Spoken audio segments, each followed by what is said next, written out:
Ladies and gentlemen, here we are again, Hudson County View, live and uncut. And I'm your host, not always a saint, but rarely a sitter, and the guy that has the mentality of a certified winner, John R. Highness. And it's good to be back. And we're going to tell you, of course, the latest and greatest in Hudson County.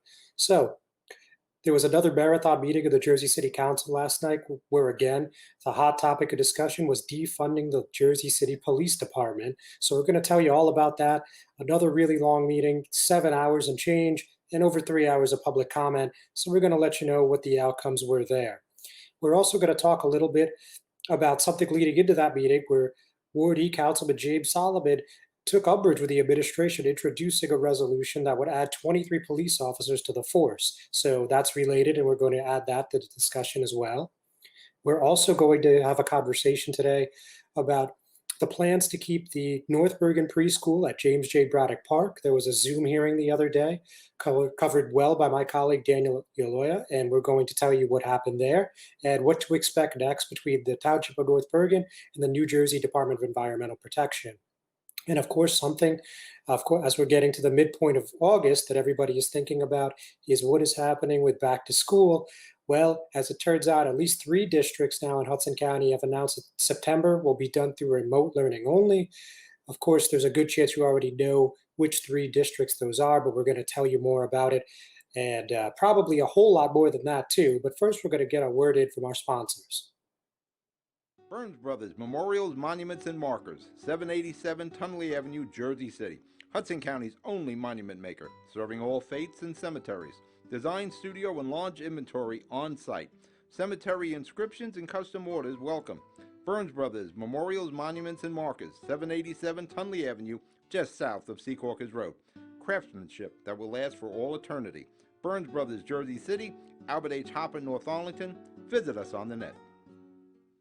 Consumer Carpets, 3408 Kennedy Boulevard in the Jersey City Heights, your one-stop store for residential and commercial floor treatments, carpeting, linoleum, tiles, laminates, hardwood floors, area rugs, remnants, all major brands, all in stock. Free estimates, same-day installation. Consumer Carpets, it's savings, selection, installation. Credit cards and debit cards accepted. Financing available. Consumer Carpets, price to fit your budget, installation to fit your schedule. On the net at consumercarpets.com. Consumer Carpets, Jersey City, 201-792-2712. The Jersey City Medical Center. You know it for its award-winning, life-saving ambulance service. It's also your health hub, with health and wellness locations staffed with certified professionals all through Hudson County. The Jersey City Medical Center, here to help you with your healthy, here when you need us the most. The Jersey City Medical Center. Visit us on the net to learn more. Jersey City Medical Center, Robert Wood Johnson, Barnabas Health Facility. Let's be healthy together. Hudson County View, live and uncut, John R. Highness. So before we talk about this council meeting, which again was another long one, let's discuss what happened between Ward E Councilman James Solomon and Mayor Stephen Fulop's office. So Tuesday night, late Tuesday night, Councilman Solomon tweeted out that to bring up to everyone's attention that 23 new police officers would be considered via resolution at last night's meeting. And as you could see on his Twitter feed, I should say, at his tweet thread, he felt that this violated a hiring freeze. So that, of course, led to a pretty spirited response from the city spokeswoman, Kimberly Wallace-Calcione, who, of course, works out of the mayor's office. So she said, unfortunately, during the pandemic, he was the only council member that didn't participate in any of the weekly COVID update calls to discuss these specific issues, and had he done so, he would likely have known what he is saying now is misleading. First, these officers were hired prior to the pandemic in January, and secondly, recreation funding was not cut, but rather the state's health and safety mandates prohibited nearly all recreational programming, a majority of which is traditionally scheduled for the summer months when school is out. Thus, the funds went unused. So, with that in mind, Councilman Solomon, who of course was the one who brought this issue to the forefront, wasn't about to lay down there. He said that in response, the comments from Wallace-Calcione were a whole lot of nonsense that avoids the core issue. Mayor Fulop is pouring money into the JCPD instead of community-led anti-violence programs that are equally, if not more effective than policing. Now, you guys probably remember that when the police budget came under a microscope in June, Councilman Solomon was the first one that said the 109 million or so was unacceptable, and he has since expressed the the possibility of you putting some of this funding towards community-led anti-violence programs. So that leads us into what happened last night. Again, 7-hour meeting, over 3 hours of public comment, something that is not terribly unusual in Jersey City, especially during the pandemic. But 7 hours is a long time. 3 hours of public comment is a long time. We had about 60 plus speakers in there. Maybe it even came up to 70 because I know there were quite a few that weren't on the list. Nevertheless, the point is, there were many activist groups, which was led by Solidarity Jersey City, the Jersey City Anti-Violence Coalition movement, and then there were a few more, but largely Solidarity Jersey City took over the public speaking portion, and they have continued what they've been doing for several weeks, if not months now, talking about defunding the JCPD by 50%. In a state of health emergency, why hire 23 more cops? Downtown looks real good, but Greenville looks distressed, said Chantel Henry. How could you justify cutting police funding by 6% and child services by 42%? Asked Eliana Thompson. And in response to people that have the viewpoint that says this might be radical, she said, it is radical slashing the budget of health and human services in the middle of a pandemic. Now, I think you guys get the point. The bottom line is the budget was released in earnest earlier this week, specifically on Monday. The mayor made some comments. Mayor Stephen Fulop, of course, made some comments on his social media pages, Facebook and Instagram, on Sunday. And he said that this $568 million budget is going to come with a 0% tax increase. So that led to some people predictably perusing through the budget, both our elected officials on the council and both people that live throughout the city. And the bottom line here is the police department currently, with this amended budget, has their expenses cut by 6%. Meanwhile, recreation takes a 42% cut, health and human services gets an 11% cut. Of course, those are just 3 departments and there's many more, but those were examples that were cited multiple times at last night's meeting. So others have came out, of course, and said that they're perfectly content with the Jersey City Police Department, and some even said that they're underfunded. We heard from Yvonne Balser. She's no critic to speaking at public sessions, and she said, I applaud the mayor for hiring the police. A Pew poll said 81% of African Americans want more police. And then we also heard from Barbara Camacho, who said, our current JCPD is underfunded. Black and brown South Side residents want to feel safe too. And then there was another person who spoke. That's a Gary Spingarn, said the Pew poll was a web poll not based on scientific principles like those conducted and publicized by research organizations. And so on and so forth. I think you guys get the idea of what the public comment looked like. I mean, we have a pretty lengthy story up on the website that just went up about an hour to read if you haven't had a chance to do so just yet. But I think we want to highlight at least one more speaker during the public portion. That's Mike McQuaid. And he said he was a Ward F resident for 5 years, and he was with Solidarity JC's thinking that said we should cut the JCPD funding by 50%. And I think he had some pretty powerful remarks. He said, in wake of the police murders of George Floyd, Breonna Taylor, and Elijah McClain, and the subsequent protests that have occurred in our city, I'm deeply disheartened to see Jersey City attempt to expand the resources and scope of our police department. We do not need more police officers. We do not need body armor. We certainly do not need to give police officers authority over public housing. So obviously, he is not pulling any punches. It's quite clear where he stands on this issue. And again, that was not uncommon throughout the public portion of last night's session. With all that in mind, inevitably, the council weighed in on some of the feedback from their constituents. And one of the most vocal was Solomon. And he said, while I understand that COVID has altered our timelines, this budget is supposed to belong to the city council, and to date it has not, but I am hopeful that will change in the coming weeks. The council is supposed to introduce the reintroduced budget. In this case, it was the administration that introduced it, that had full and total control of what we see today. And he expressed optimism that the council would take back control. And he said that this budget was rife with gimmicks, budget gimmicks specifically. He noted that there was nothing for accumulated absences for city employees. $12 million was coming from land sales. He said that's been a trend for the past 7 years under the Fulop administration. And he, again, talked about more funding going to community-led anti-violence programs. And again, strong words from the councilman. I genuinely think this budget is a mistake, and it's going in the wrong direction, and I had to say it. Not everyone agreed with Solomon, not all of his colleagues, that is. We heard from Ward F Councilman Jermaine Robinson, and you guys know that Ward F is typically been a hotbed for violent crime for many years. And he mentioned, we have so many complaints. I do hear the concerns of citizens. Trust me, I hear it. And I hear the defund the police, but every day I'm called to a block that's looking for a cop every single day. Obviously, that's not someone that sounds like they're supportive of defunding the police. And we did also hear from Councilman at Large Daniel Rivera, and he was even more succinct and clear where he stands. I'm not for defunding the police department, at least even the way I hear communities say they want to completely cut them out, whether it's 50% or 75%. And he said, the fabric of the Jersey City Police Department is not how people are making it sound, talking about, again, the lengthy public portion. And though some people did agree with Solomon, and actually there was an interesting idea put forward by Councilman at Large Rolando Navarro, saying that with 80 plus officers scheduled to retire, or at least have the ability to retire in 2020, he's going to introduce a budget amendment at a later hearing that will take the money from those retirement savings and reinvest in our communities. So whether it's those community-led anti-violence programs, the recreation department, other related areas of the city, we didn't get into the particulars, that sounds like something that is going to be interesting, to put it mildly. When all was said and done, both the resolutions introducing the budget amendments and requesting funding for the new police hires were approved by a vote of 7-2. Solomon and Lavarro were the only council members who voted no. With that, we're going to take another quick break. We'll be right back.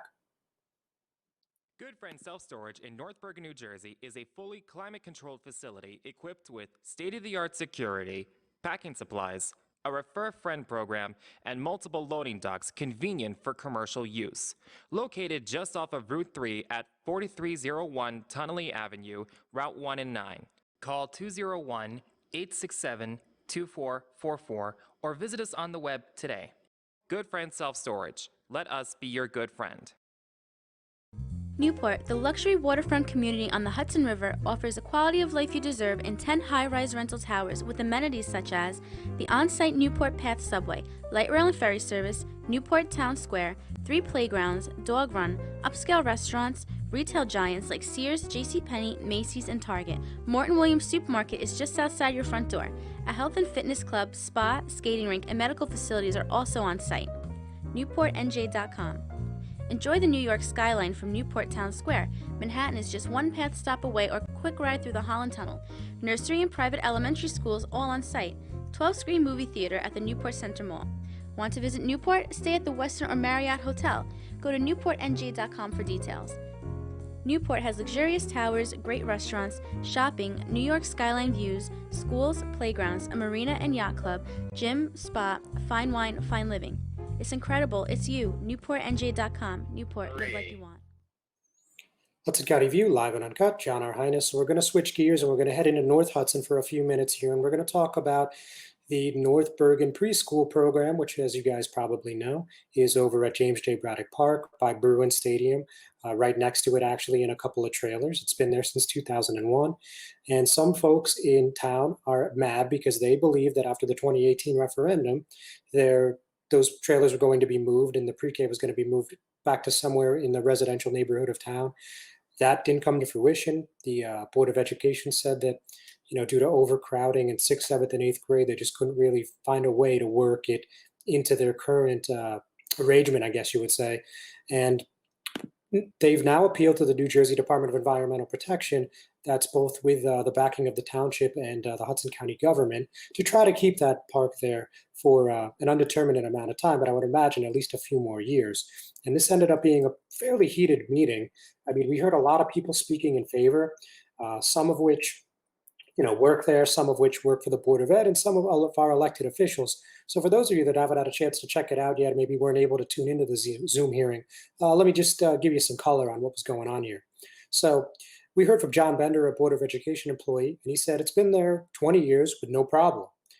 We also heard from Lauren Cabrera, who said, I'm 100% for keeping the trailers. I was a student in them. The fact that I can remember being a student there means a lot. The playground was right there. There was a cop on campus, so it seems super safe. Any other location won't have the same accessibility outdoors. And we also heard from the state senator and, of course, North Bergen Mayor Nick Sacca. And he pointed out that he believes this is a terribly underfunded school district and to purchase land would be a hardship. And most of you are probably familiar with the fact that Mayor Senator Sacco also used to be an assistant superintendent of schools before retiring a few years ago.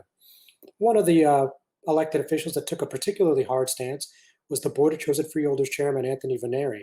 Now, anyone who knows the freeholder chair knows he is someone that likes to get straight to the point and really likes to hammer it home. And that's exactly what he did here. He said anyone who opposes this doesn't have kids, noting that this portion of the park is in North Bergen's jurisdiction, therefore it can't be converted into a county-owned area at this time.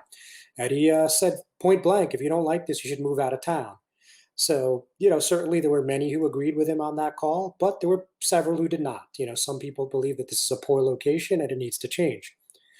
And now, David Case, who is a leader of the Hudson County Sierra Club, it was one of those people that said this just doesn't make sense.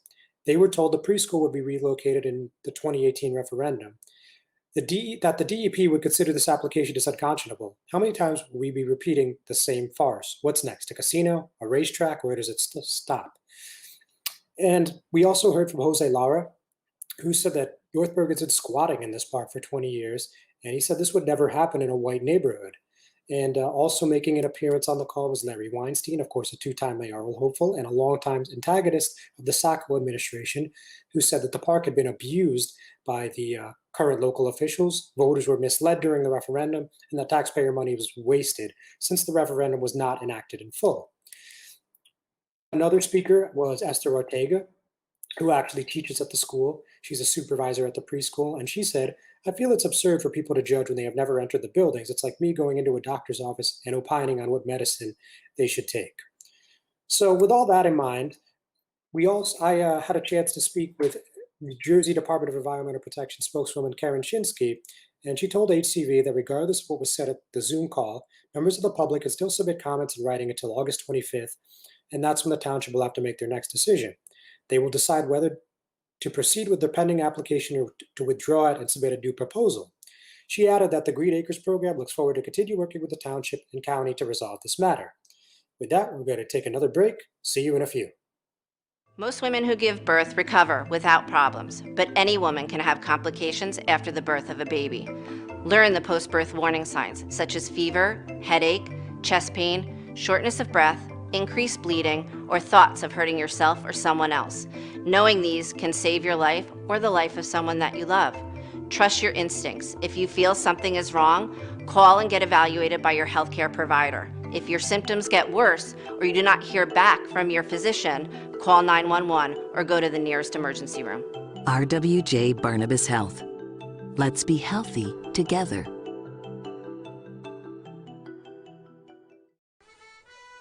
Pinto Properties, Jersey City. Shaping the workplace with state-of-the-art office spaces that address your company desires. Building residences that define your home environment, adjacent to all modes of transportation with on-site parking available. The right address, the right lease.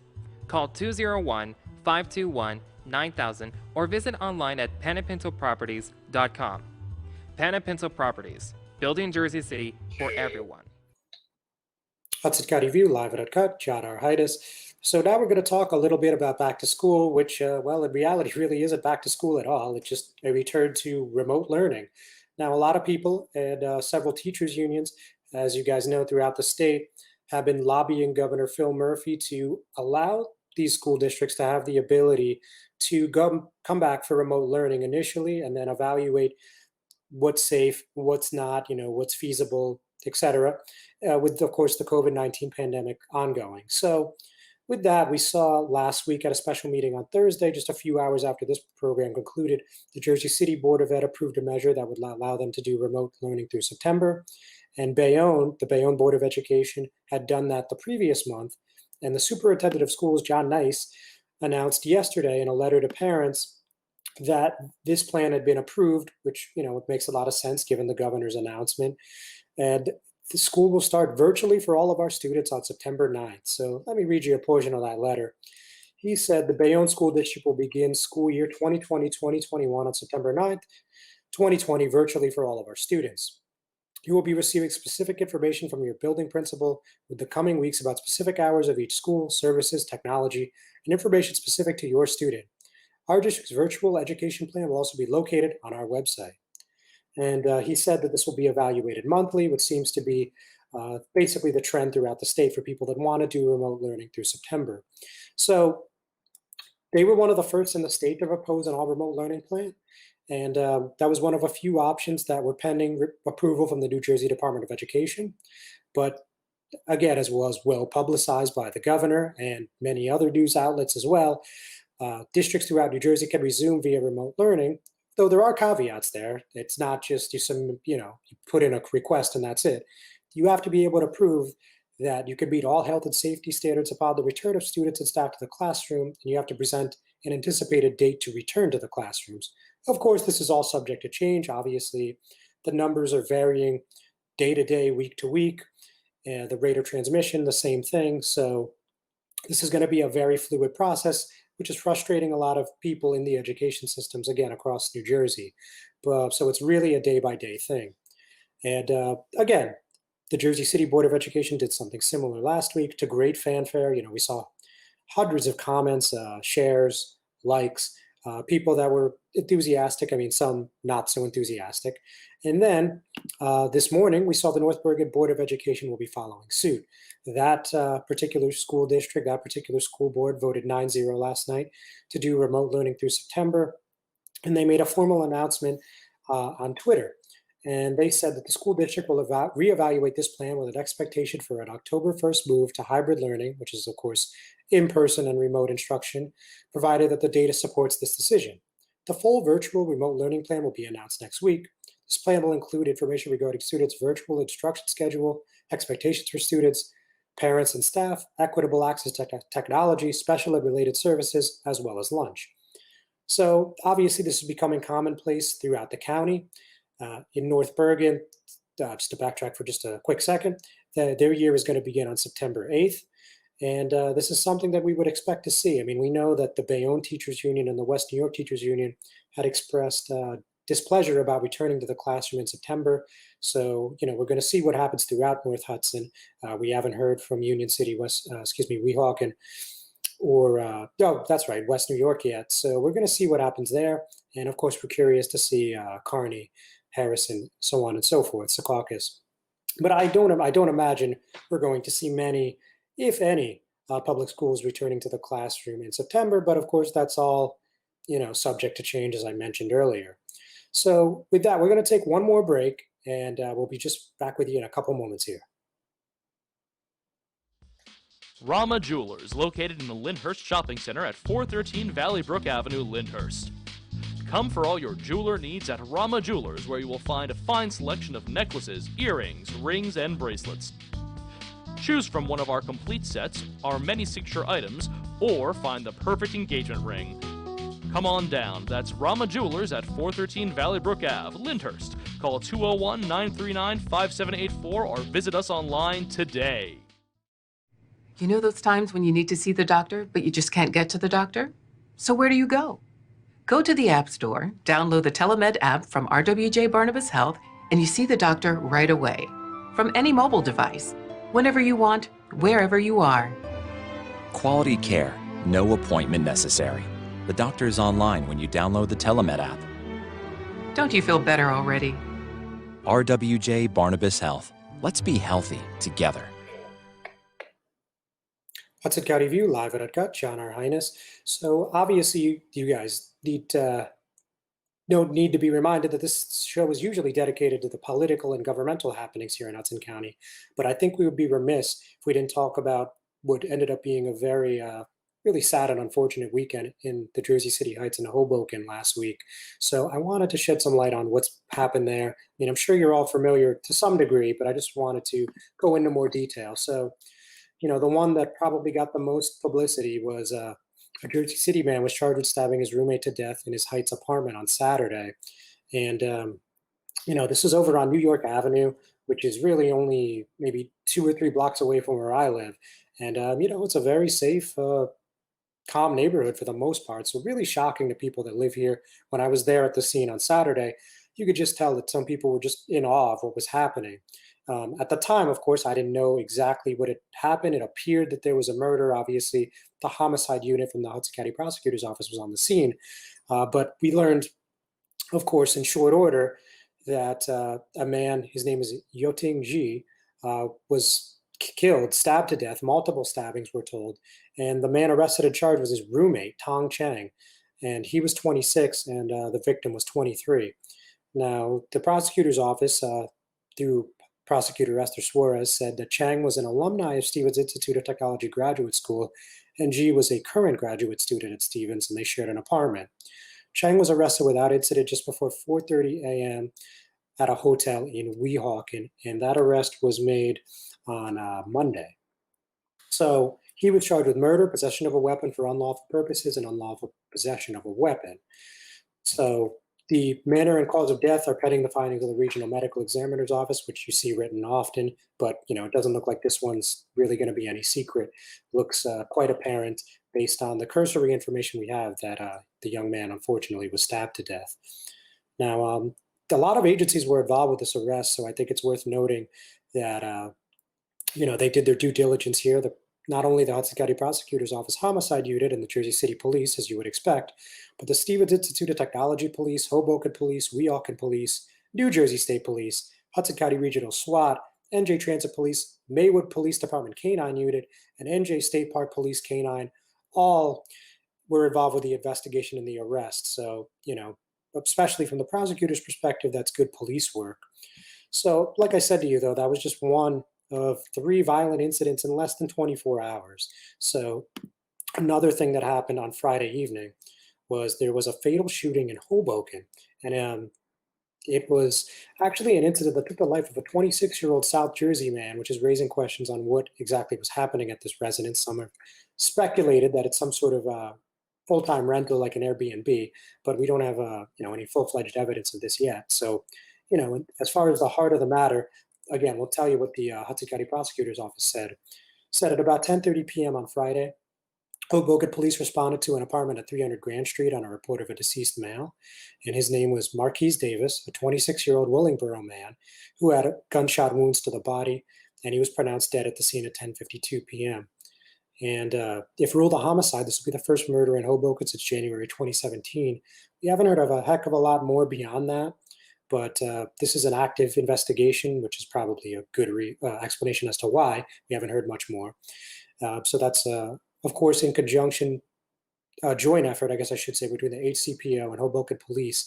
And anyone with any information is encouraged to call the HCPO at 201-915-1345.